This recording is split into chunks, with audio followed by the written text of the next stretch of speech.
आज जिल्हाधिकारी कार्यालयासमोर डॉक्टर गणेश ढवळे यांच्या मार्गदर्शनाखाली आंदोलन करण्यात येत आहे की पाठीमागे नागपूरमध्ये बागेश्वर महाराज त्यांनी छत्रपती शिवाजी महाराजांबरोबर जसं अडाणी माणूस असतं त्याप्रमाणे कधीही इतिहासाची माहिती न ठेवणारा एवढा मोठा आपल्या स्वतःला भोंदू साधू असणार, आम्ही तर त्याला भोंदूच म्हणू, तो साधू स्वतःला मोठा समज असताना त्यांनी छत्रपतींविषयी जे बरगळलं आहे त्याची माफी मागायला पाहिजे होती अख्ख्या महाराष्ट्राला. आम्ही त्याचा या ठिकाणी निषेध करतो.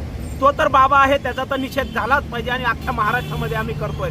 परंतु त्याच स्टेजवरती महाराष्ट्राचे मुख्यमंत्री देवेंद्र फडणवीस आणि केंद्राचे मुख्यमंत्री नितीन गडकरी जी उपस्थित असताना हे वक्तव्य करतो, ही खूप मोठी दुर्दैवाची गोष्ट आहे. जेव्हापासून या महाराष्ट्रामध्ये भारतीय जनता पार्टीचं सरकार आलंय तेव्हापासून महाराष्ट्रातील जे महापुरुष असतील त्यांची जाणून बुजून त्यांची अवमानना, त्यांचा अपमान करण्याचं, विटंबना करण्याचं काम या महाराष्ट्रामध्ये होतंय.